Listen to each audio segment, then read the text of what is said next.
ये कहानी जिंक्स नाम के एक लड़के की है जो बास्केटबॉल में माइकल जॉर्डन जैसा बनना चाहता था, लेकिन उसका करियर बहुत बुरी तरह से गिर रहा था। एक दिन वो अपने मशहूर और खूबसूरत बहन वांग यू के साथ बीजिंग जाने का फैसला करता है और वहाँ एक स्कूल में दाखिला लेता है जहाँ कुछ प्रतिभाशाली खिलाड़ी मौजूद होते हैं। राष्ट्रीय हाई स्कूल बास्केटबॉल लीग के क्वार्टर फाइनल में बीजिंग के चैनी हाई स्कूल का सामना शेनजेन के सेनवोंग हाई स्कूल से होता है। खेल बहुत रोमांचक होता है और सेनवोंग की टीम सिर्फ एक अंक से पीछे होती है।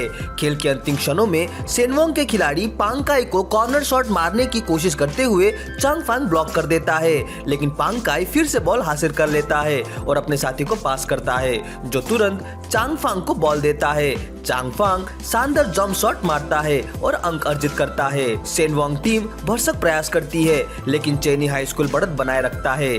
चांग फांग अपनी शानदार स्किल और तेजी से सेनवोंग के खिलाड़ियों को आसानी से पार कर स्कोर करता है। खेल खत्म होने तक स्कोर 68-61 होता है और चेनी हाई स्कूल सेमीफाइनल में पहुंच जाता है। एक साल बाद चांग फांग पूरी मेहनत करता है लेकिन उनकी टीम फाइनल तक नहीं पहुंच पाती और बे हाई स्कूल से 72-84 के स्कोर में हार जाती है। अगले सीजन में अब सेकेंड ईयर होने के कारण चांग फांग बदला लेने और शोंगवांग हाई स्कूल को हराने के लिए दृढ़ संकल्पित होता है। वही कहानी जिंक्स नाम के एक युवक पर शिफ्ट होती है जो ट्रेन से बीजिंग जा रहा होता है। स्टेशन पर पहुंचने के बाद उसे उम्मीद होती है कि उसकी बहन उसे लेने आएगी, लेकिन उसे सिर्फ एक एड्रेस मिलता है। जैसे ही वह टैक्सी लेने बाहर निकलता है उसे लगता है कि कोई आदमी उसका पीछा कर रहा है। घबराकर वो पलटकर देखता है लेकिन सामने केवल एक स्टेशन रोबोट होता है जो उसे रास्ता न रोकने के लिए कहता है। लेकिन जब जिंक्स फिर से मुड़ता है तो वही आदमी उसके सामने आ जाता है और दावा करता है कि उसे उसकी बहन ने भेजा है। जिंक्स घबरा जाता है और अपनी बहन वांग यू को कॉल करता है,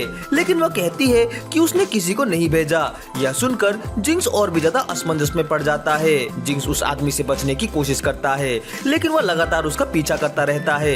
आखिरकार आदमी उसे पकड़कर जबरदस्ती कार में बैठाने ही वाला होता है, तभी वांग यू वहाँ आ जाती है। आदमी उसे बताता है कि वास्तव में वही उसे लेकर आई है। वांग यू हंसते हुए जिंक्स के बाल बिखेरती है और उसे बीजिंग के मशहूर रोस्टेड डक खाने के लिए बुलाती है। बातचीत के दौरान वांग यू पूछती है कि जिंक्स ने चेनी हाई स्कूल में ट्रांसफर लेने का फैसला क्यों किया। जिंक्स कहता है कि वह किसी को ढूंढने आया है, जिससे वांग यू को लगता है कि वह किसी लड़की की बात कर रहा है। चलते हुए जिंक्स एक लड़के को बास्केटबॉल खेलते देखता है और उसके खेल से प्रभावित होकर उसके साथ खेलने का फैसला करता है।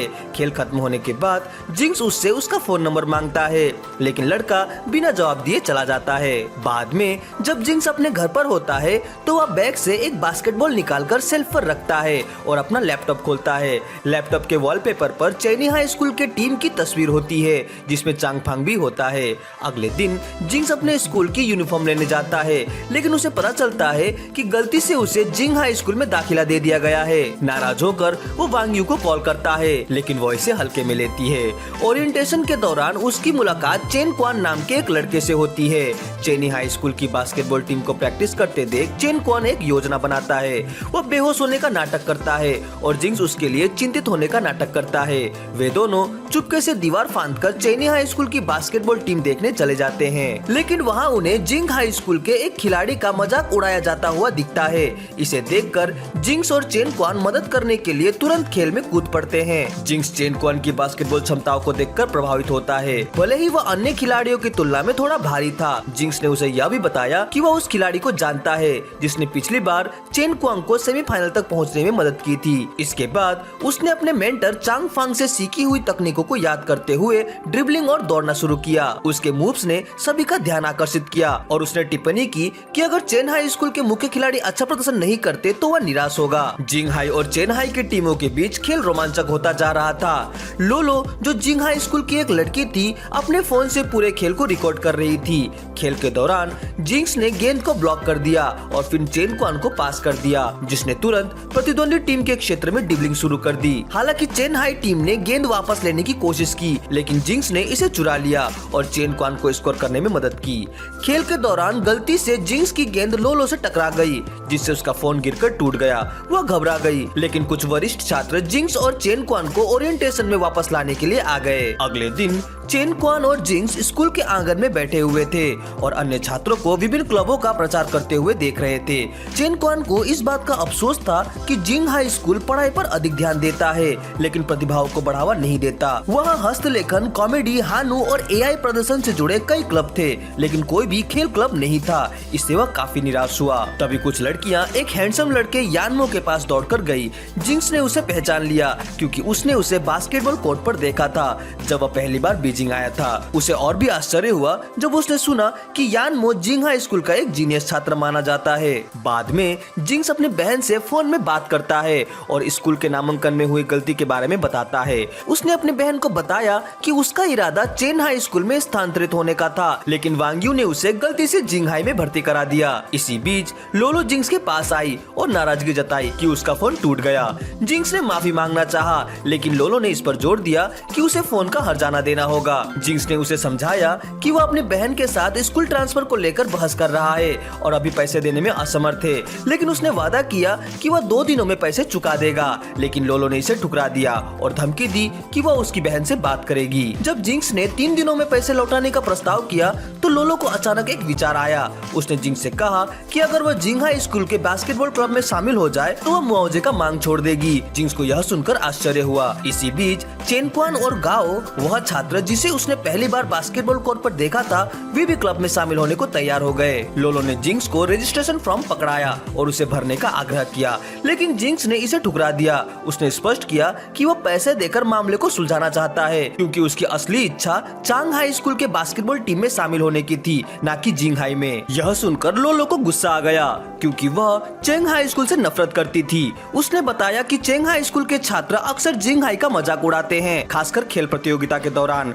हालांकि जिंक्स को इस प्रतिद्वंदिता के बारे में पहले से जानकारी थी लेकिन उसने फिर भी टीम में शामिल होने से मना कर दिया। इसके बाद वह घर जाते समय यानमो को अकेले बास्केटबॉल का अभ्यास करते हुए देखता है। जिंक्स ने गलती से यांगमो को चेन हाई स्कूल का खिलाड़ी समझ लिया और उससे माफी मांगी। उसने बताया कि वह जल्दी ही चेन हाई में स्थानांतरित होने वाला था और भविष्य में वे दोनों प्रतिद्वंदी बन सकते थे, लेकिन यानमो ने कुछ भी नहीं कहा और चुपचाप चला गया। अगले दिन चेन क्वान, गाओ और लोलो चेंग हाई स्कूल को देखने पहुँचे। वे स्कूल के खेल क्लबों को देखकर प्रभावित हुए क्योंकि वे जिंग हाई स्कूल की तुलना में अधिक सक्रिय और उन्नत लग रहे थे। बुलेटिन बोर्ड देखने के बाद जिंक्स अलग हो गया और एक खिलाड़ी का पीछा करते हुए गलती से स्पोर्ट्स बिल्डिंग में चला गया।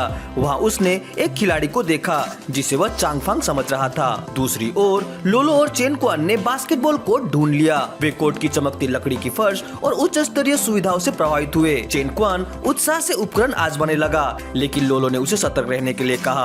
बाद में उन्होंने टीम की रणनीतियों से भरे एक व्हाइट बोर्ड को देखा। यह देखकर लोलो प्रभावित हुई। उसने ध्यान दिया कि रणनीति मुख्य रूप से नंबर 9 खिलाड़ी के इर्द गिर्द केंद्रित थी जो असाधारण रूप से कुशल था। इसी दौरान जिंक्स ने जूहा नाम के एक खिलाड़ी से मुलाकात की जो नंबर 9 की जर्सी पहने था। यह देखकर जिंक्स चौंक गया क्योंकि उसने सोचा था कि यह नंबर चांगफांग का था। जब जिंक्स ने चांगफांग का नाम लिया तो जूहा ने उसे तुरंत चेतावनी दी कि वह उसका नाम फिर से कभी ना ले। जिंक्स यह जानने के लिए दृढ़ था कि जूहा ने चांगफांग को गैर जिम्मेदार हारा हुआ खिलाड़ी क्यों कहा। यह सुनकर जिंक्स को गुस्सा आ गया और उसने जूहा से 1 by 1 मुकाबला करने की चुनौती दी। जल्द ही स्कूल के अन्य खिलाड़ी यह सुनकर इकट्ठा हो गए। जूहा ने जिंक्स को गेंद दी और जिंक्स ने तुरंत स्कोर कर लिया। फिर जूहा ने अपनी प्रतिभा दिखाते हुए एक लंबी दूरी से शानदार स्कोर किया। खेल तेज और तीव्र होता गया और जिंक्स ने जूहा की ताकत और सटीकता की सराहना की लेकिन उसने हार मानने से इनकार कर दिया। अचानक जूहा एक और स्कोर करने ही वाला था कि किसी ने दूसरी गेंद उछालकर उसका ध्यान भटका दिया। यह देखकर सभी चौंक गए क्योंकि वह खिलाड़ी कोई और नहीं बल्कि डुएन बेटिंग था। खेल रुक गया और डुएन बेटिंग ने जिंक्स, लोलो और चेन क्वान को कोर्ट छोड़ने के लिए कहा क्योंकि वह अभ्यास होना था। जाने से पहले जिंक्स ने हान नाम के खिलाड़ी से चांगफांग के बारे में पूछा। हान चौंक गया और बताया कि उनकी टीम में ऐसा कोई खिलाड़ी नहीं है, लेकिन जिंक्स ने जोर देकर कहा कि उसने चांगफांग को खेलते हुए देखा था। इससे जूहा को गुस्सा आ गया और उसने जिंक्स की कॉलर पकड़कर बताया कि चांगफांग को बहुत पहले ही टीम से निकाल दिया गया है। इससे पहले कि मामला और अधिक बिगड़ता, चिंग क्वांग और लोलो ने जिंक्स को वहां से खींच लिया। बाद में जिंक्स जूहा की कही बातों के बारे में सोचकर गुस्से से भर गया। चेन क्वान ने उसे सुझाव दिया कि वे जिंग हाई स्कूल के बास्केटबॉल टीम में शामिल होकर जूहा से बदला ले। बिना उनकी जानकारी के डुएन बेटिंग ने उनकी बातचीत सुन ली और घोषणा की कि वह भी टीम में शामिल होना चाहता है। लियो लियो इसे सुन काफी ज्यादा खुश हो गया। फेंग जिया ने तब बताया कि डुएन बेटिंग और जूहा मिडिल स्कूल के समय से ही प्रतिद्वंदी रहे थे। हालांकि डुएन बेटिंग एक प्रतिभाशाली खिलाड़ी है, लेकिन वह अक्सर जूहा की छाया में ही रहता था, जिससे हर कोई उनकी तुलना करता और जूहा को बेहतर खिलाड़ी मानता। यह सुनकर जिंक्स ने भी टीम में शामिल होने का फैसला किया। लियो ने उसे गर्मजोशी से स्वागत किया और इसे बास्केटबॉल क्लब के एक नए अध्याय की शुरुआत और एक साथ मजबूत होने का मौका माना। उस शाम जिंक्स बास्केटबॉल कोर्ट गया, जहां वह आमतौर पर अपने दोस्त यानमो से मिलता था, लेकिन उसने देखा कि यानमो वहां नहीं था, इसलिए उसने यानमो के लिए एक संदेश छोड़ दिया कि वह जिंगहाई में रहने का फैसला कर चुका है। बाद में यानमो को वह संदेश मिल गया। आखिरकार फ्रेंडली मैच का दिन आ गया। जिंगहाई के खिलाड़ी वार्म अप कर रहे थे। जब जिंक्स और उसकी टीम कोर्ट में पहुंची तो उन्हें देखते ही चांगहाई के खिलाड़ी ने उनका मजाक उड़ाना शुरू कर दिया। लेकिन जब डुआन बेटिंग आया और अपनी शानदार स्किल्स दिखाई तो सब चुप हो गए। डुआन बेटिंग की नजरें कोर्ट की दूसरी तरफ खड़े जूहा से मिली। वोलो ने सभी के लिए मैच को लाइव स्ट्रीम करने के लिए अपना कैमरा सेट कर लिया। रेफरी ने दोनों टीमों को लाइन में खड़े होने के लिए कहा। लियो ने देखा कि जूहा मैच में नहीं खेल रहा था, जो उसे अजीब लगा। इसी बीच एक खिलाड़ी शे ने दावा किया कि वे जिंगहाई को आसानी से हरा सकते हैं, भले ही उनके कुछ बेहतरीन खिलाड़ी ना खेल रहे हो। जैसे ही खेल शुरू हुआ, डुआन बेटिंग और शे ने जल्दी से बढ़त बना ली। खेल के दौरान गेंद गलती से लियो के चेहरे पर लग गई, जिससे कोर्ट में हल्का सा हंगामा हो गया। चांगहाई ने सबसे पहले स्कोर किया, लेकिन भले ही उनकी टीम पीछे चल रही थी, चेन क्वान शांत रहा और जिंक्स को पास कर दिया।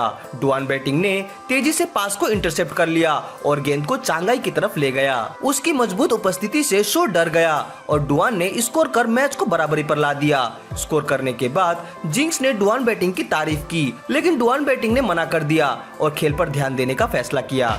जैसे जैसे खेल आगे बढ़ा, डुआन बेटिंग आक्रामक तरीके से खेलने लगा, जिससे उसकी टीम के कुछ खिलाड़ी नाराज हो गए क्योंकि वह गेंद को पास नहीं कर रहा था। इस बीच चांगहाई टीम के मुख्य खिलाड़ी डुआन बेटिंग की कोशिशों को गौर से देख रहे थे। चांगहाई के कोच ने देखा कि स्कोर 7-10 पर था, जिससे वह नाखुश था और उसने अपनी टीम को उनकी अभ्यास की रणनीति अपनाने के लिए कहा। चेन क्वान को चांगहाई की मजबूत डिफेंस को पार करना मुश्किल लग रहा था, जिससे डुआन बेटिंग को गेंद चुराने का मौका मिल गया, लेकिन उसका शॉट बास्केट में नहीं गया। चांगहाई ने इस मौके का फायदा उठाया और जल्दी से एक और स्कोर कर दिया। लियो ने जिंगहाई टीम को एकजुट होकर खेलने के लिए प्रेरित किया। खेल दोबारा शुरू होने पर जिंक्स ने डिफेंस को तोड़ते हुए एक शानदार स्कोर कर दिया, जिससे उसकी टीम को नई उम्मीदें मिली। जिंगहाई के खिलाड़ियों की टीम वर्क बेहतर होने लगी और जिंक्स, चेन क्वान, जीए और फेंग जिया जैसे खिलाड़ियों ने लगातार स्कोर किए, जिससे चांगहाई पर दबाव बढ़ गया। पहले हाफ के आखिरी कुछ मिनटों में जिंक्स ने डुआन बेटिंग को एक स्मार्ट पास दिया, जिसने बास्केट स्कोर कर लिया। इस तरह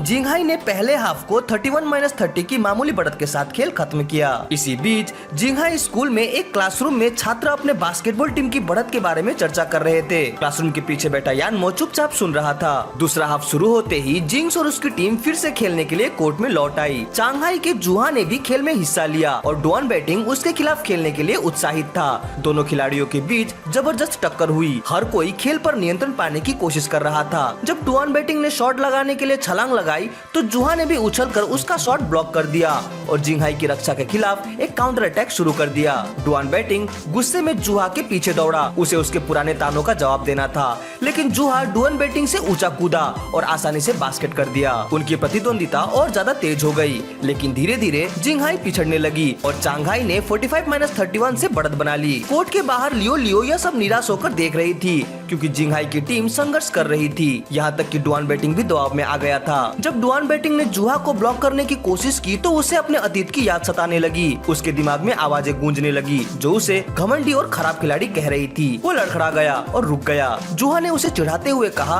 कि उसे सच्चाई का सामना करना चाहिए। अब जिंगहाई 51-36 से पीछे थी और खिलाड़ियों पर थकान साफ नजर आ रही थी। हाफ टाइम पर डुआन बेटिंग टूटा हुआ महसूस कर रहा था। तभी लियो ने उसे चौंका दिया। उसने अचानक उसके सिर पर पानी डाल दिया और पूछा कि क्या वह जूहा से हार मानने वाला है। गुस्से में डुआन बेटिंग ने हार स्वीकार कर ली, लेकिन जिंक्स ने इस विचार को तुरंत खारिज कर दिया। उसने समझाया कि बास्केटबॉल अकेले का खेल नहीं है, बल्कि टीम वर्क से जीत मिलती है। चेन क्वान ने भी डुआन बेटिंग को याद दिलाया कि उसे अकेले नहीं लड़ना चाहिए, बल्कि टीम के साथ मिलकर खेलना चाहिए। उसकी बातों से प्रेरित होकर डुआन बैटिंग का आत्मविश्वास वापस आया। जुहा आत्मविश्वास से भरा था, लेकिन जिंक्स ने उसका पास इंटरसेप्ट कर लिया और गेंद चेन क्वान को दे दी, जिसने फेंग जिया को पास किया। उनके शानदार तालमेल का फायदा मिला और जिंगहाई ने स्कोर कर दिया। धीरे धीरे जिंगहाई ने अंतर को कम करना शुरू कर दिया। साइडलाइन से देख रहे लियो जिंगहाई टीम की नई ऊर्जा को देखकर खुश था। आखिरकार अंतिम सीटी बजी और चांगहाई ने 53 अंकों के साथ जीत हासिल कर ली। हालांकि चांगहाई की टीम ने 17 अंकों के अंतर से जीत दर्ज की, लेकिन जिंगहाई की टीम का प्रदर्शन प्रेरणादायक था। बेंच पर बैठे हांग ने उनकी मेहनत को देखकर मुस्कुरा दिया। मैच के बाद हांग जिंक्स के पास आया और खुलासा किया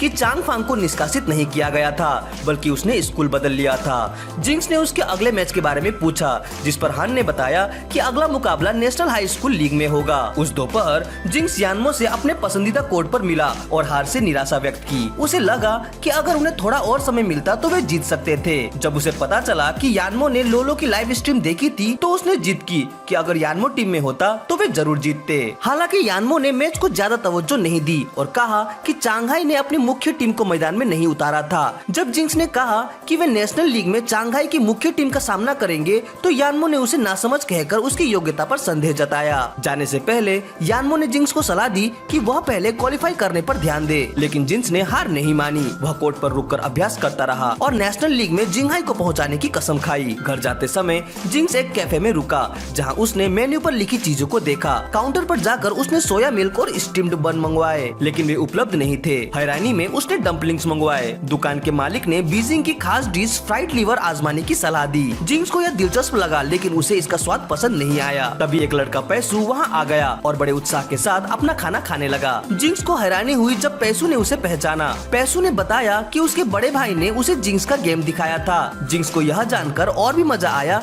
कि पैसू यानमो का छोटा भाई है।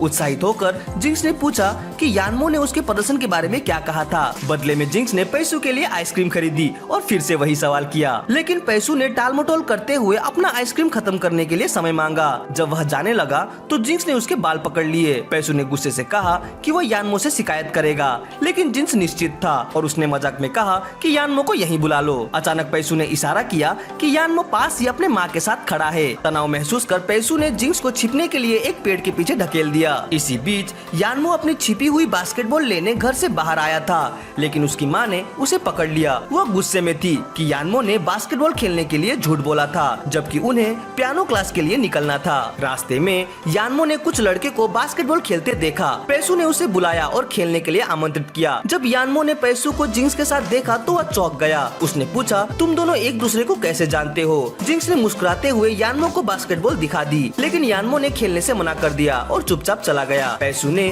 उसके पीछे भागते हुए उसे सूप ऑफर किया और जिंक्स ने अतिरिक्त सॉसेस देने का वादा किया, लेकिन उनकी सारी कोशिशों के बावजूद यानमो ने कुछ नहीं कहा। पैसू ने हार नहीं मानी और यानमो को उसकी हर हफ्ते बास्केटबॉल सिखाने वाली बात को याद दिलाई। आखिरकार यानमो ने सहमति जता दी। फिर पैसू 3 वयस्क खिलाड़ियों के पास गया और उन्हें एक 3-on-3 मैच के लिए चुनौती दी। शुरुआत में वे मना कर रहे थे, लेकिन पैसू ने अपने ड्रिबलिंग स्किल्स दिखाई और शानदार शॉट मारकर उन्हें प्रभावित किया। आखिरकार वे खेलने के लिए राजी हो गए और पैसू ने मजाक में शर्त रख दी कि हारने वाले को बॉल खानी पड़ेगी। गेम शुरू हुआ। जिंक्स ने गेम ड्रिबल करके यानमो को पास की, लेकिन वह उत्साहित नहीं लग रहा था। गेंद पैसू के पास आई, लेकिन विरोधी टीम ने उसे जल्दी से इंटरसेप्ट कर लिया और स्कोर कर दिया। जिंक्स ने यानमो को खेल का मजा लेने के लिए प्रेरित किया। पैसू ने भी पूरी कोशिश की, लेकिन विरोधी टीम ने फिर से अंक बना लिए। जिंक्स और पैसू ने रणनीति बनाई। इस बार जिंक्स ने गेंद चुराकर पैसू को पास की और उसने पहला अंक बनाया। धीरे धीरे उनकी टीम वाकई अच्छा खेलने लगी। खेलते हुए यानमो को अपने पुराने बास्केटबॉल मैच की याद आने लगी। जिंक्स की बातें सुनकर वो किसी पुराने दोस्त की याद में खो गया। अचानक यानमो ने ऊर्जा से भरकर गेंद चुराई और एक शानदार 3 पॉइंट शॉट मारा और सभी को चौंका दिया। अब वह पूरी तरह से जोश में था और लगातार स्कोर कर रहा था, यहाँ तक कि एक जबरदस्त डंक भी किया। पैसू ने यानमो की काबिलियत पर गर्व जताया और जिंक्स को चिढ़ाया कि वह डंक नहीं कर सकता। हालांकि जिंक्स थोड़ा झुझला गया, लेकिन उसे यानमो की मुस्कान देखकर खुशी हुई। गेम के बाद जिंक्स ने यानमो को स्कूल बास्केटबॉल टीम में शामिल होने के लिए मनाने की कोशिश की। उसे विश्वास था कि वे मिलकर चांगहाई को हरा सकते हैं, लेकिन यानमो ने महसूस किया कि टीम को एक सही कोच की जरूरत है। अगले दिन लियो ने मैथ्स क्लब के कमरे में एक टीम मीटिंग बुलाई। कुछ देर इंतजार करने के बाद उनका नया कोच आया, मैथ्स टीचर गुओडा। जिंक्स और बाकी खिलाड़ी हैरान थे और उन्होंने तुरंत वहाँ से बाहर निकलने की कोशिश की, लेकिन लियो ने उन्हें फटकार लगाई, यह कहते हुए कि उन्हें कोच का सम्मान करना चाहिए। बेमन से वे गुओडा से मिलने के लिए सहमत हुए। इसी दौरान मैथ्स क्लब के एक सदस्य गाजेन जिंक्स के पास आया। उसने जिंक्स की ओर गौर से देखा और एक तस्वीर दिखाई वांग यू की। जिंक्स के सफेद बाल देखकर गाजेन ने अंदाजा लगाया कि वह जरूर वांग यू से संबंधित हो सकता है। जिंक्स ने इसकी पुष्टि की। इससे उत्साहित गाजेन ने खुद को जिंक्स का सीनियर और वांग यू का बड़ा फैन बताया। जब लियो वहाँ आई तो वह गाजेन की कद काठी देखकर प्रभावित हुई। वह चाहती थी कि वो भी टीम में शामिल हो, लेकिन जब गाजेन ने बताया कि वो बास्केटबॉल खिलाड़ी नहीं है तो लियो ने जिंक्स को उसे मनाने के लिए इशारा किया। जिंक्स ने गाजेन से उसकी बहन के प्रैक्टिस में शामिल होने की बात की, जिससे वह तुरंत बास्केटबॉल क्लब ज्वाइन करने के लिए तैयार हो गया। दोपहर में गाजेन जिंक्स से मिला और साथ में घर चलने की पेशकश की।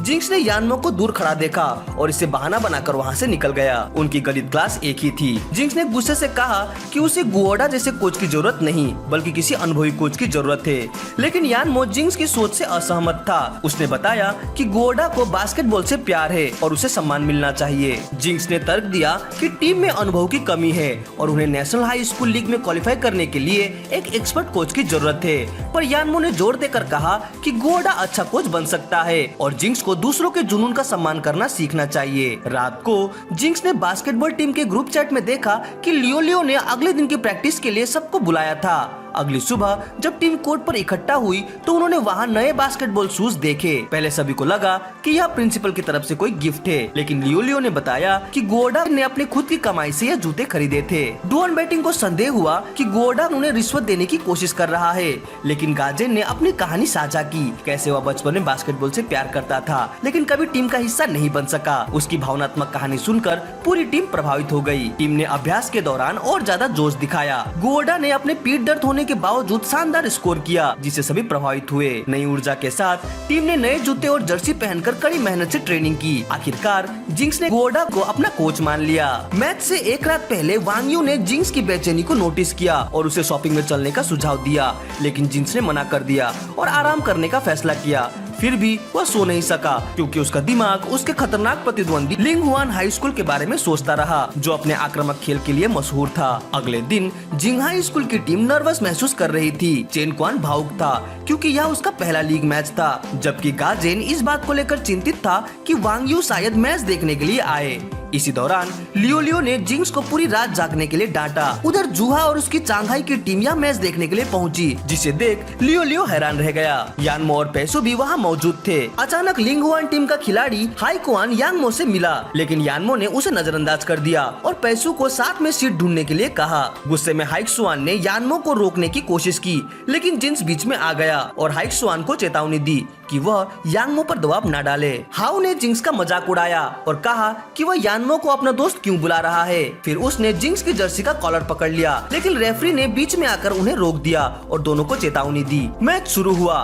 गायन ने जंप बॉल जीत ली। हाउ ने गौर किया कि जिंक्स खेल नहीं रहा था। इस बीच चेन क्वान ने शानदार पास दिया, जिसे डुआन बैटिंग ने गाजेन को पास किया। गाजेन ने थोड़ी हिचकिचाहट के बाद स्कोर कर दिया, जिससे उसकी ऊंचाई का फायदा दिखा, लेकिन यह देखकर जिंक्स परेशान हो गया और खेलने की मांग करने लगा। हालांकि गुओडा ने उसे शांत रहने के लिए कहा क्योंकि लिंगहुआन टीम ने खेल पर नियंत्रण बना लिया था। तभी चेन क्वान ने भीड़ में गुआन को देखा और जोश में आकर शानदार स्कोर किया, लेकिन लिंगहुआन ने तुरंत जवाब दिया और हाईसुआन ने स्कोर कर बढ़त बना ली। लिंगहुआन टीम बार बार जिंग हाई स्कूल के खिलाड़ियों को भड़काने लगा, खासतौर पर जिंक्स को। हाफ टाइम में जिंक्स खुद को शांत करने के लिए वॉशरूम में गया, जहां उसकी यांगमो से मुलाकात हुई। दोनों ने हाईकुआन के बारे में चर्चा की और तय किया कि अगर जिंग हाई जीतता है तो यांगमो टीम में शामिल हो जाएगा। कोर्ट पर लौटते ही लिंगहुआन टीम का दबदबा कायम रहा, लेकिन इस बार जिंक्स ने हाईकुआन की बातों को नजरअंदाज कर दिया और सिर्फ खेल पर ध्यान केंद्रित किया। मैच जारी रहा और जिंक्स ने कोर्ट में कदम रखते ही टीम में नई ऊर्जा भर दी। धीरे धीरे जिंग हाई टीम स्कोर के अंतर को कम करने लगी। हालांकि जब डुआन बैटिंग और हाईकुआन बॉल के लिए भिड़े तो डुआन बैटिंग ऊंची छलांग लगाकर गिर पड़ा और उसकी टांग टूट गई। जिंक्स गुस्से से भर आया क्योंकि उसे शक था कि यह जानबूझकर किया गया था। वीडियो के अगले पार्ट के लिए कमेंट जरूर करें। वीडियो अच्छी लगी हो तो इसे लाइक और कमेंट जरूर करें। हमसे जुड़ने के लिए चैनल को सब्सक्राइब करें। तो मिलते हैं अपने अगली वीडियो में। Sign out.